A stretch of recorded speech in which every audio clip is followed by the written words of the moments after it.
दशराज जू के भैंसु पुत्र जुग महाबली, आला और ऊदल चंदेल के सुलभ का, आला के ईदल भो ऊदल के भो नरेंद्र, पुत्र भय नामी और सनामी भो चंदेल राज।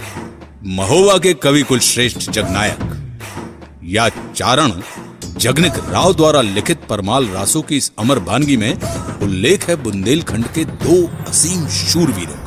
नमस्कार, 92.7 बिग एफएम पर मैं आशुतोष राणा धरोहर में आज आपको सुनाऊंगा चंदेल कालीन लोक महाकाव्य आला खंड में वर्णित रणबांकुरे आला ऊदल की अमर कहानी। मेरी मिट्टी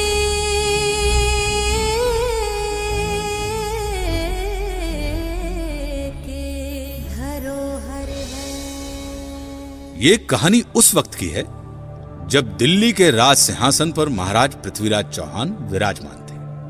उन्होंने अपने आसपास के लगभग सभी राजाओं को अपने अधीन कर लिया था, लेकिन कन्नौज के राजा जयचंद और कालिंजर के चंदेल राज परमाल ने पृथ्वीराज चौहान के आगे अपना सर नहीं झुकाया था। राजा परमाल का विवाह उरई के राजा वासुदेव की बेटी मलहना के साथ हुआ था।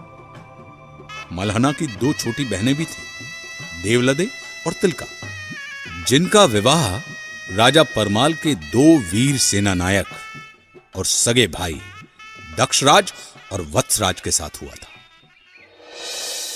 इस विवाह से महारानी मलहना इतनी खुश हुई कि उन्होंने देवलदे और दक्षराज के लिए दहसरपुरवा में एवं तिलका और वत्सराज के लिए सिरसा में दो अलग अलग भव्य महल बनवा दिए।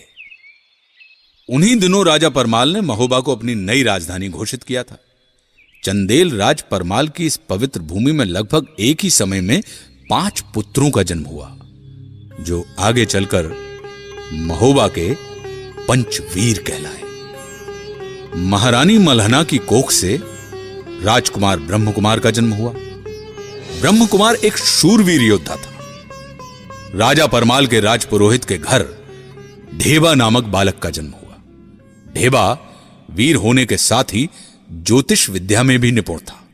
ढेबा को आलाखंड में विपत्ति का साथी कहा गया है। उसने हर विपत्ति में अपने मित्रों का साथ निभाया।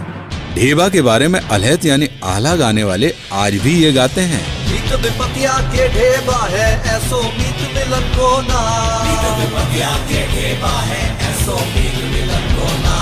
विपत्ति के मित्र ढेबा हैं और ढेबा जैसे मित्र आसानी से मिलते नहीं हैं। इधर सिरसा में तिलका ने मलखान नाम के एक पुत्र को जन्म दिया। कहते हैं कि मलखान का शरीर वज्र की तरह कठोर था और युद्ध भूमि में वो अंगद की तरह पांव जमाकर लड़ता था। क्या पांव पिछाड़ी तैन न जाने जंगा टेक लड़े मलखान, यानी पांव को पीछे नहीं जाने देता था और अपनी जांघों को टेक कर लड़ता था मलखान। इधर दहसरपुरवा में देवलदे ने भी एक पुत्र को जन्म दिया, जिसका नाम आल्हा रखा गया। आल्हा के बाद देवलदे एक बार फिर से गर्भ से हो गई और तभी जब वो गर्भ से थी तो एक दिन मांडोगढ़ के बघेल राजा ने महोबा पर आक्रमण कर दिया। इस आक्रमण के लिए कोई तैयार नहीं था। इस आक्रमण ने महोबा के इतिहास में जोड़ दिया एक नया पन्ना। इस आक्रमण ने एक नए समीकरण को जन्म दिया। क्या हुआ था बताऊंगा कुछ ही देर में। सुनते रहिए 92.7 बिग एफएम पर धरोहर, मध्य प्रदेश की माटी से जुड़ी कुछ दिलचस्प कहानियां मेरे यानी आशुतोष राणा के साथ। मेरी मिट्टी की धरोहर है। एक बार फिर से स्वागत है आप सभी का धरोहर में। मैं आशुतोष राणा सुना रहा हूं कहानी आपको आला ऊदल की। मेरी मिट्टी की धरोहर है। मांडवगढ़ के बघेल राजा ने महोबा पर आक्रमण कर दिया और चंदेल राज परमाल के भाई दक्षराज और वत्सराज को कैद कर लिया। उन्हें बंदी बनाकर वो मांडवगढ़ ले गया। लेकिन इस पर भी बघेल राजा की क्रूरता का अंत नहीं हुआ। उसने दोनों भाई दक्षराज और वत्सराज को मारकर उनका सिर बरगद के वृक्ष पर टांग दिया।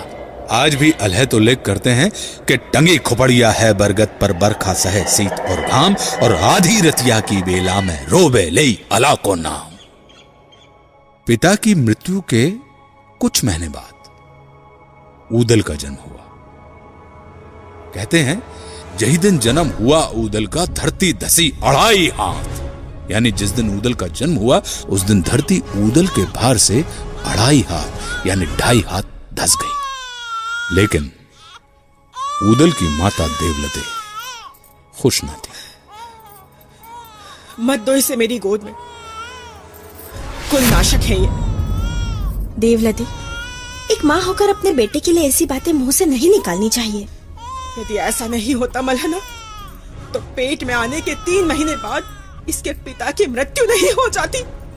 इसमें इस बच्चे का क्या दोष? ये तो नियति है। जिस पुत्र ने अपने पिता का मुंह नहीं देखा, जिसके जन्म लेते ही धरती 2.5 हाथ नीचे धस गई, वो कुल नाशक नहीं तो और क्या है? कहो ना। देवलती, तुम कटु हो गई हो। तुमसे बहस का ये उचित समय नहीं है। मलहना, जब आप समझ ही चुकी हैं तो मुझे अकेले छोड़ने का कष्ट करें। हाँ बिल्कुल, आज से मैं इस बच्चे की माँ हूँ, अपने साथ ले जा रही हूँ इसे। पर एक बात याद रखना देवलते, आगे चलकर यही बालक राज्य का नाम रोशन करेगा और अपने पिता की मौत का बदला लेगा। ये धर्म की माता है मालंदे, जो ऊदल को दियो बचाए।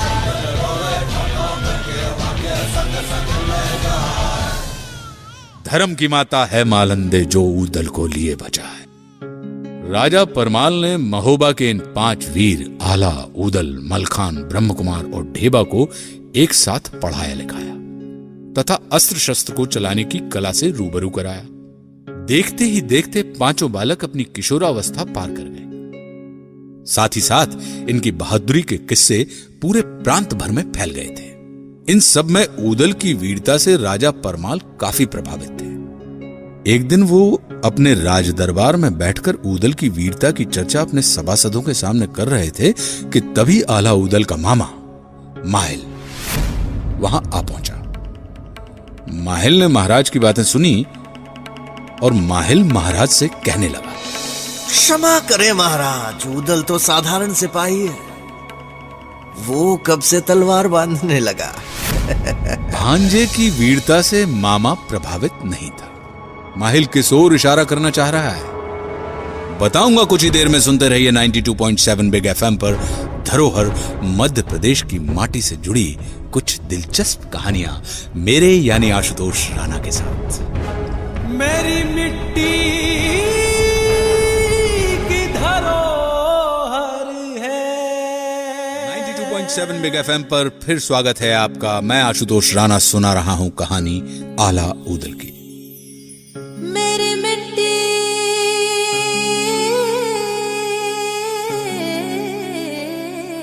की धरोहर है। ऊदल की वीरता से राजा परमाल काफी प्रभावित थे। एक दिन वो अपने राज दरबार में बैठकर ऊदल की वीरता की चर्चा अपने सभासदों के सामने कर रहे थे। आला, ऊदल, मलखान, ब्रह्मकुमार और ढेबा, ये 5 इस आयु में भी बड़े बड़े योद्धाओं से कम नहीं है। और ऊदल की तलवार और युद्ध कौशल का तो क्या कहना। वाह! कि तभी आला ऊदल का मामा माहिल वहां आ पहुंचा। माहिल ने महाराज की बातें सुनी और माहिल महाराज से कहने लगा, क्षमा करें महाराज, किंतु ऊदल तो एक साधारण सिपाही है, वो कब से तलवार बांधने लगा। माना कुछ छोटे मोटे युद्ध जीत लिए होंगे ऊदल ने, किंतु छोटे मोटे युद्धों से कोई शूरवीर तो नहीं बन जाता ना महाराज। ऊदल तो एक साधारण सिपाही है महाराज। माहिल, तुम अपनी सीमाएं भूल रहे हो। पूरे राज दरबार में बैठे सभी सामंत एवं राजा परमाल खुद इस बात से चौंक गए। सब उत्सुकता से माहिल की तरफ देखने लगे। क्षमा महाराज, किंतु यदि ये ऊदल वीर होता तो मांडवगढ़ में उसके बाप का सर आज तक टंगा नहीं रहता महाराज। जब तक दक्षराज और वत्सराज के सर मांडवगढ़ से लाकर उनका अंतिम संस्कार नहीं कर दिया जाता, तब तक उनकी आत्मा को मुक्ति नहीं मिलेगी महाराज। तो अगर उदल वीर है तो इस कार्य को पूरा करके दिखाए, क्योंकि बाप का बैरी जो ना मारे तो कर बास गीध ना खाए।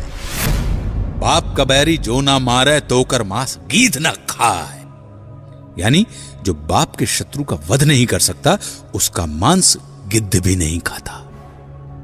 पूरे दरबार में सन्नाटा फैल गया। राजा परमाल ने माहिल की इस बात को काटने की कोशिश की।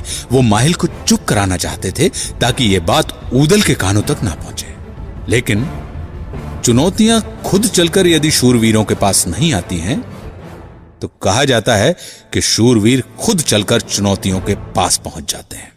चलती हुई बातों के बीच उदल वहां पर आ पहुंचे। माहिल, तुम चाहते क्या हो कि प्रतिशोध की आग में इनके भी सिर वहीं टंगे मिले? बस थोड़ा समय और। किस बात की चर्चा चल रही है महाराज? किसका सर कहाँ टंगा है? कुछ नहीं उदल। आओ भांजे उदल, तुम्हारी ही बात हो रही थी। माहिल, अरे बताने दीजिए ना महाराज। अभी तो आप प्रिय उदल की शूरवीरता के किस्से सुना रहे थे। अब जब शूरवीरता सिद्ध करने का अवसर है तो किस बात से भयभीत हो रहे हैं? और यदि अपने ही लोग यह नहीं जानेंगे तो कौन जानेगा? प्रिय उदल, मांडवगढ़ में तुम्हारे किसी पूर्वज की खोपड़ी टंगी है। अब तुम अपनी माँ से जाकर पूछो कि यह खोपड़ी किसकी है, वो ही बता पाएंगे, क्योंकि मैं तो बता नहीं पाऊंगा। राजा परमाल की लाख कोशिश के बाद भी सच उदल के सामने आ चुका था। वे एक क्षण के लिए भी राज दरबार में नहीं रुके। माँ, सच सच बताना माँ, हमारे कुल के किस पूर्वज की खोपड़ी मांडवगढ़ में टंगी है? खोपड़ी? कैसी खोपड़ी? मैं नहीं जानती ऐसी किसी भी खोपड़ी के बारे में। उदल के मुंह से यह बात सुनकर देवलते डर गईं। वे समझ चुकी थीं कि आगे क्या हो सकता है। उसने बात को टालने की कोशिश की, लेकिन उदल टस से मस ना हुआ। तब देवलदे को बोलना ही पड़ा कि टंगी खोपड़िया बाप चचा की, मांडवगढ़ बरगद की डार, आधी रतिया की बेला में खोपड़ी कहे पुकार पुकार, कहवा आला कहवा मलके, कहवा उदल लड़े ते लाल, बच के आना मांडवगढ़ में राज बघेल जिए के काल। अरे अभी उम्र है बारी भोरी, बेटा खाओ दूध और भात, चढ़े जवानी जब बाहन पे, तब कह दई है तो कह मार। मैं तुम्हारी भावनाओं को समझती हूँ पुत्र, किंतु इस समय तुम युद्ध के लिए तैयार नहीं हो। अभी उम्र ही क्या है तुम्हारी? माँ, क्षत्रिय की उम्र नहीं देखी जाती। अभिमन्यु ने चक्रव्यूह में अपना पराक्रम दिखाया था। लव कुश ने पराक्रमी राम को कड़ी टक्कर दी थी, तब उनकी उम्र क्या थी? और फिर राम लक्ष्मण की क्या उम्र थी जब वो राक्षसों से लड़े थे? देवलदे उदल के तर्कों को काट न सकी। तभी उसने उदल को मलहना के पास ले जाने की सोची। मलहना उदल की धर्म माता थी। देवलदे को महसूस हुआ कि अपनी धर्म माता की बात उदल अवश्य सुनेगा। क्या कहा मलहना ने उदल से? क्या उदल ने मलहना की बात मानी? बताऊंगा, बस थोड़ी देर में। सुनते रहिए धरोहर मध्य प्रदेश की माटी से जुड़ी कुछ दिलचस्प कहानियां मेरे यानी आशुतोष राणा के साथ, सिर्फ 92.7 बिग एफएम। मेरी मिट्टी की धरोहर है। 92.7 बिग एफएम पर आप सुन रहे हैं धरोहर, जहां मैं आशुतोष राणा सुना रहा हूं आपको कहानी आल्हा उदल की। मेरी मिट्टी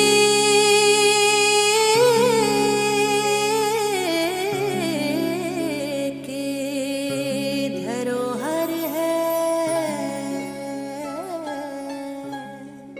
मलहना के कक्ष में पहुंचकर देवलदे अपनी बहन के चरणों पर गिर पड़ी। मलहना को सारी घटनाओं की खबर पहले ही मिल चुकी थी। उसने देवलदे को ऊपर उठाया और अपने पास बैठाया। फिर उसने उदल की ओर देखा। हमारे पुत्र ने पहली बार युद्ध में जाने की इच्छा जाहिर की है देवलदे। हमें उसे रोकना नहीं चाहिए। अपने प्राण का मोह तो कायर और मूर्ख करते हैं। इस संसार में जितने दिन के लिए जो आया है, विधाता भी उससे वो दिन छीन नहीं सकते। लेकिन एक बात याद रहे बेटा, शत्रु कुछ भी करे, तुम हमेशा धर्म युद्ध करना। मलहना ने उदल को धर्म युद्ध के पाठ पढ़ाए। वे उदल से बोली कि बेटा, हमेशा धर्म युद्ध करना, कभी किसी से डरना नहीं, शरण में आए व्यक्ति की हमेशा रक्षा करना, बालक, बूढ़े और स्त्री पर कभी हाथ ना उठाना, युद्ध में जिस सैनिक के पास हथियार ना हो उस पर वार मत करना और भागते हुए सैनिक को तो कभी भी मत मारना। कभी भी शत्रु से पहले हथियार ना चलाना। अपनी धर्म माता की सीख को गांठ बांधकर ऊदल राजा परमाल से आज्ञा लेने के लिए पहुंच गए। राजा परमाल ने मांडोगढ़ में इंतजार कर रही मुसीबतों से ऊदल को अवगत करा दिया। ऊदल, हमारी बात ध्यान से सुनो। मांडोगढ़ लोहे की दीवारों से घिरा हुआ है और चारों तरफ गहरी खाई है और खाई के चारों ओर बबूल के वन।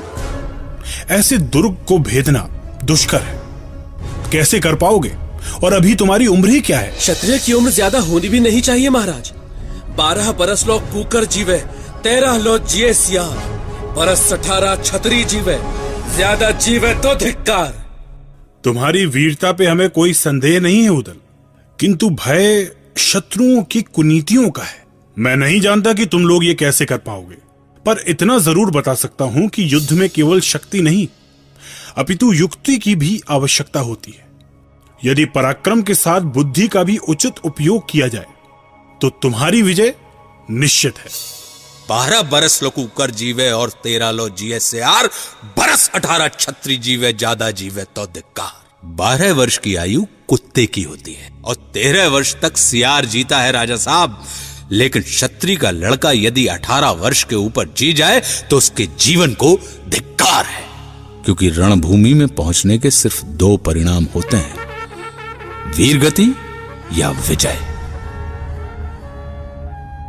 महाराज से विदा लेकर ऊदल ने अपने बाकी चारों वीर भाइयों को बुलाया और सभी लोग एक साथ मिले और मांडोगढ़ को जीतने की योजना बनाने में जुट गए। हम एकदम से मांडोगढ़ पर चढ़ाई नहीं कर सकते। पहले वहां के भेद जानने होंगे, उनके दुर्ग के बारे में जानना होगा, तभी यह युद्ध हम जीत सकते हैं। क्या कहते हैं भैया आला? आप ठीक ही कह रहे हैं भ्राता मलखान। आला, यदि मांडव के किसी सिपाही या अधिकारी को हम अपने साथ मिला ले तो? नहीं भ्राता ब्रह्मा, आपका सुझाव ठीक है, किंतु शत्रु राज्य के किसी सिपाही को साथ मिलाना ये जोखिम भरा है। यदि उसने हमारे साथ ही विश्वासघात कर लिया तो? ठीक कहते हो ढेबा, शत्रु के किसी भी व्यक्ति पर हम यूं ही विश्वास नहीं कर सकते। वैसे मेरे पास एक योजना है। ढेबा की बात मानकर सबने योगी का भेष धारण किया और अपनी अपनी माताओं के पास पहुंच गए, किंतु माताएं उन्हें पहचान नहीं पाई। माताओं ने उन्हें योगी ही समझ लिया। राजा परमाल ने उस दिन आल्हा को महोबा का सेनापति घोषित किया। सेनापति आल्हा की, सेनापति आल्हा की। स्वस्ति न इंद्रो वृद्धश्रवाः, स्वस्ति न पूषा विश्ववेदाः, स्वस्ति न साक्षर्यो वरिष्ठनेमिः, स्वस्ति नो बृहस्पतिर्दधातु, स्वस्ति नो बृहस्पतिर्दधातु, स्वस्ति नो बृहस्पतिर्दधातु। राजा परमाल ने उसे किरलिया नामक घोड़ा दिया, ब्रह्मा को हरनागर नाम का घोड़ा दिया, मनोरथ नाम का घोड़ा ढेबा को मिला और बेंदुला नामक घोड़ा ऊदल को और मलखान को कबूतरी नाम की घोड़ी दी गई। महोबा की सेना तैयार थी और मांडोगढ़ की ओर कूच कर गई।